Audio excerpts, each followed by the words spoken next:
কম বেশি মিষ্টি খেতে আমরা সকলেই পছন্দ করি, আর সেই মিষ্টি যদি যায় বাড়িতে সহজেই বানানো, তাহলে তো আর কথাই নেই।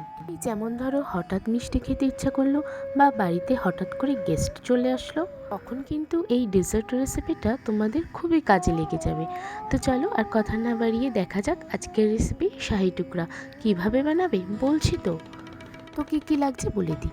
পাউরুটি চিকন করে কেটে নিয়েছি 2টো পাউরুটি, 1 বাটি দুধ, 1 চামচ কাস্টার্ড পাউডার, আর গার্নিশিংয়ের জন্য নিয়েছি আমন্ড আর গোলাপের পাপড়ি। তো এরকম একটা ছড়ানো কড়াইতে সামান্য পরিমাণে সাদা তেল আর অনেকটা পরিমাণে ঘি দিয়ে পাউরুটিগুলোকে এপিট ওপিট ভালো করে লাল করে ভেজে নেব। পাউরুটিগুলো ভাজার সময় গ্যাসের আঁচটাকে কমিয়ে দেবো, না হলে তেলের মধ্যে পাউরুটিগুলো পুড়ে যেতে পারে। তো এই কারণে অল্প আছে পাউরুটিগুলোকে এপিট ওপিট করে ভালো করে সেঁকে ভেজে নেব।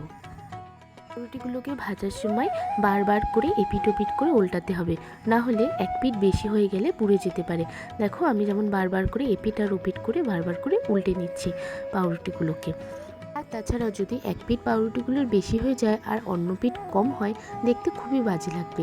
তাই কারণে বারবার করে এপিট ওপিট করে উল্টে দিচ্ছি পাউরুটিগুলোকে, যাতে দু পিঠই সমানভাবে হয়। এই রেসিপিটা এত টেস্টি হয় খেতে, আর এত কম সময়ের মধ্যে যে কেউ বানাতে পারবে, জানো তো। কেমন সুন্দর করে এপিট ওপিট করে লাল করে ভেজে নিয়েছি পাউরুটিগুলোকে, দেখেছো? খুব সুন্দর একটা ফ্লেভার আসছে কিন্তু এই সময়। দেখবে তোমরাও যখন ভাজবে দেখবে খুব সুন্দর একটা ঘিয়ের ফ্লেভার আসে। এটাই তো জাদু করা এই রেসিপিটার মধ্যে। তো দেখো আমার শাহি টুকরা রেডি। এবার নেব দুধ। ওই সেম কড়াইতে আর কিছু না দিয়ে, অর্থাৎ তেল বা ঘি আর কিছু না দিয়ে ওই সেম কড়ার মধ্যে আমি 1 বাটি দুধকে দিয়ে দিলাম। দেখেছি আমি সেম কড়াইয়ের মধ্যে দিয়েছি বলে ঘি বা তেল যেটা ছিল আগে সেটা দুধের উপর ভেসে উঠেছে, দেখেছ? তো দেখো 2-3 মিনিট এইভাবে ভালো করে নাড়াচাড়া করার পর দেখো দুধটাকে বয়েল চলে এসছে। তাই যে শাহি টুকরাগুলোকে ভেজে রেখেছিলাম, অর্থাৎ পাউরুটিগুলো, সেগুলো দুধের মধ্যে ভালো করে চুবিয়ে নিয়ে তাড়াতাড়ি করে তুলে নেব। বেশিক্ষণ যদি পাউরুটিগুলোকে রেখে দিই তাহলে কিন্তু এগুলো সমস্ত দুধটা টেনে নেবে।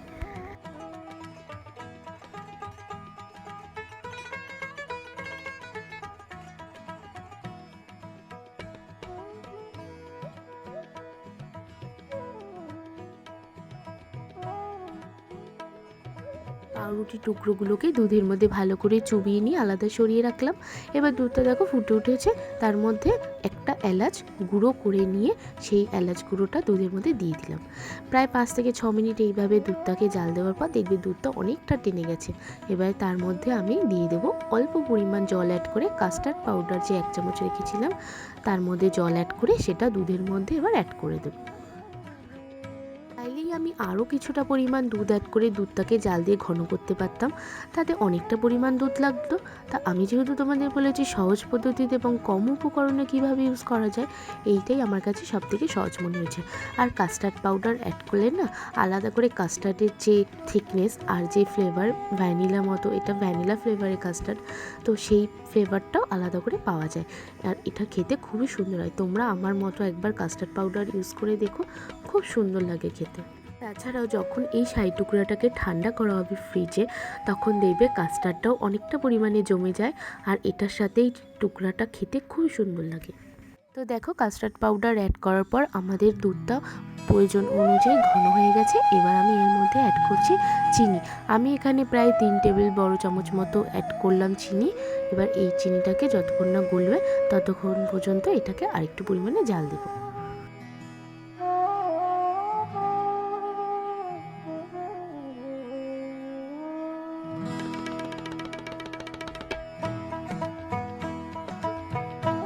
চিনিটা দেওয়ার পর দেখো চিনিটা গলে গেছে। এবারে এটা আমাদের রেডি হয়ে গেছে। তো এটাকে এখন নামিয়ে নিয়ে চলো। তো দেখো তৈরি হয়ে গেছে আমাদের আজকে শাহি টুকরা। গ্রেভিটা পাউরুটিগুলোর ওপর সুন্দর করে দেওয়ার পর আমি এটাকে ফ্রিজে রেখেছিলাম প্রায় 1 ঘন্টা 15 মিনিট মতো। তারপরে বার করেছি, দেখো এটা এরকম দেখতে হয়েছে। আর গার্নিশিংয়ের জন্য উপরে ব্যবহার করেছি আমন্ড কুচি আর গোলাপি পাপড়ি। তোমরা চাইলে যে কোনো ধরনের বাদাম আর বেদানাও ব্যবহার করতে পারো। তো আমার মতো তোমরা বাড়িতে তৈরি করে ফেলো সহজ পদ্ধতিতে শাহি টুকরা। সবাইকে খাইয়ে জানাও তারা কেমন বললো। তো আর কি, আজকের মতো টাটা বাই বাই। ভিডিওটা ভালো লাগলে একটা লাইক করো, বন্ধুবান্ধব আত্মীয়স্বজন সবার সাথে শেয়ার করো, আর চ্যানেলে নতুন হলে সাবস্ক্রাইব করো। তো বন্ধু সবাই ভালো থেকো, সুস্থ থেকো, টাটা।